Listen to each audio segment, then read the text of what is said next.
Welcome to another vlog. Today guys, i-share ko sa inyo yung pinagstayan namin na hotel apartment dito sa Dubai. So we stayed here for 3 days and 2 nights. Tapos kami ay 6 persons or 6 packs.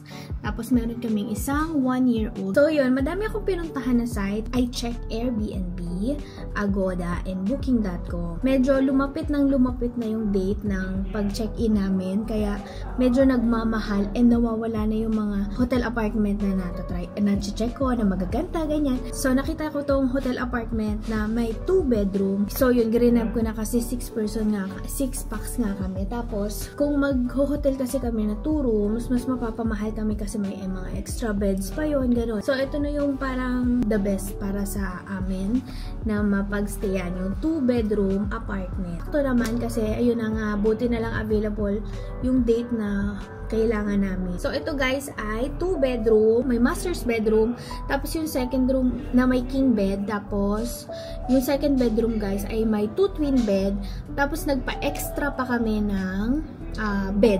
So meron ditong parang folding bed, tapos dun yung isa natutulog. Parang nilagay ko lang na kailangan ko ng extra bed if ever kulang yung mga bed dito. Tapos in-approve nila. Kaya naman lahat na 6. Walang natutulog sa sala guys kasi walang sofa bed. Bali, 2 tao sa king bed or sa main master's bedroom, 4 na tao sa second bedroom. Wala namang breakfast na kasama yon. Ang location nitong 2 bedroom apartment na pinagsistayan namin ay sa Barsha Heights. So malapit siya sa Mall of Emirates, tapos malapit din sa Miracle Garden, which is yun yung aming itinerary today. Okay din naman yung location. So planuhin nyo lang yung mga gagalaan nyo para hindi pabalik-balik ganyan. So okay naman yung location niya for 3 days and 2 nights na stay namin kasi Abu Dhabi kami, diba guys? So kung arawin namin na biyahe, parang nakakapagod. Tapos, madami kami, tapos may baby pa. Kaya parang nakakapagod. Kawawa din si baby. Tingnan, tulog pa siya hanggang ngayon. Itong apartment na to guys, is hindi available sa Airbnb. Available siya sa Agoda and sa Booking.com. So, pinag-compare ko yung price. Mas nakamura ako sa Booking.com. So, depende din siguro guys sa date kung kailan nyo siya ibubook. Yung total ng aming apartment for 3 days and 2 nights ay 1,200 dirhams. And sulit naman siya guys for us kasi after a long day, uuwi ka sa magandang apartment or magpapahinga ka ng mapayapa, malinis, ganyan. I'll show you guys the whole apartment para may idea kayo kasi I highly recommend this. Maganda yung room. So, wait lang kasi gumalo yung baby ko. So, maganda yung rooms, maganda yung sala, maganda yung kitchen, parang lahat bago. Tapos yung mga CR, okay din. Tapos merong provided na towels and mga toiletries. Pero yung mga toothbrush, wala. Hindi ko alam kung per request or ano. Pero yun, may dala naman kami kaya hindi na kami nag-request. Tapos, may designated parking din if ever may car kayo. Ang check-in ay 2 PM. Tapos ang check-out ay 12 PM. Hindi na kami nag-deposit. Walang deposit.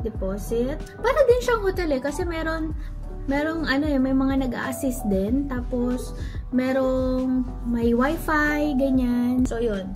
Tour ko kayo. Mabilis. Eto na guys yung room. Let's go!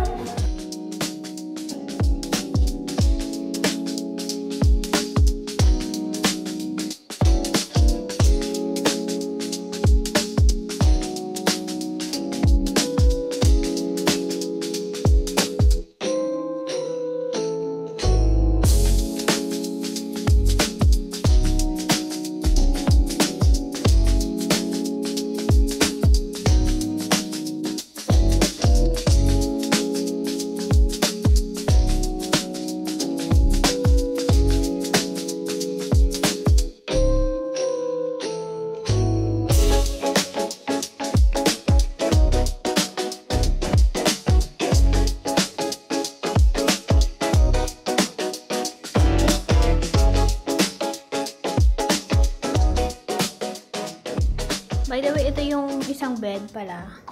Yan, ito yung isang folding bed na available. I-request nyo lang if wala. Tapos yan siya.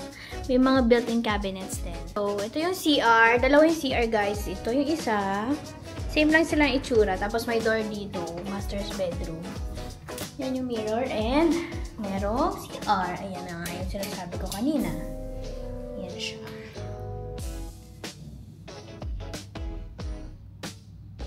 Tapos, in here, ito na nga yung master's bedroom. Malaki to, guys. Pwedeng dito nga yung isang folding bed eh. Malaki siya, as in. So, yun guys, yung ating tour dito sa apartment. O, diba? Ang laki niya, guys. Tapos, ang daming space. Kung may baby ka yan, magtatakbo-takbo siya dyan. And, yung mga corners ng table, si safe naman kasi pabilog. So, yun, walang untog. Anyway, ayan, may heater dito. Dito tayo sa washroom. Okay yung washroom actually, oh. Bagong-bago, guys. Wala lang siyang bathtub, pero okay lang naman.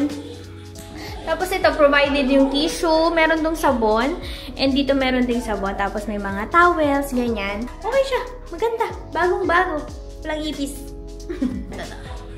Whoop po, diba?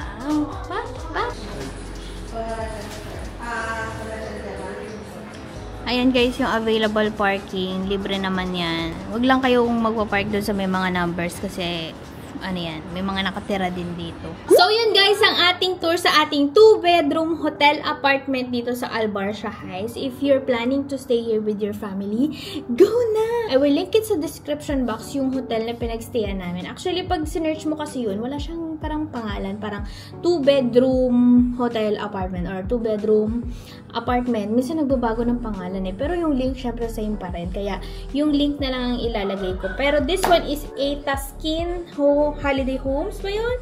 Basta, yun siya. Ilalagay ko sa description box yung name. Meron namang direction kung saan yung location niya doon sa booking.com. Kaya, ano niya din. May mga pictures din available doon. So, makikita niyo yung paligid kung nasaan siya, ganyan. Walang view ng birds dito. Walang kahit ano akong nakikita mga tourist spots na view. Pero okay lang din naman, diba guys? Kasi, kung gagala lang din naman kayo, ayun, yung uuwian yung maganda din and relaxing, ganyan. Actually, late na kami umuwi. Talagang tulog lang kami dito. Tsaka sa morning, kasi maaga sila nagigising, kami late kasi si baby din late nagigising. So, yun. Yan guys, ang aming stay. I'm so happy kasi ito yung na-try namin. Actually, this is our first time na itry yung 2-bedroom apartment. And okay naman. Parang may narinig akong naglalakad. Okay naman siya guys. So, yun lang. Maraming salamat sa panonood. So, nag-enjoy kayo sa ating vlog for today.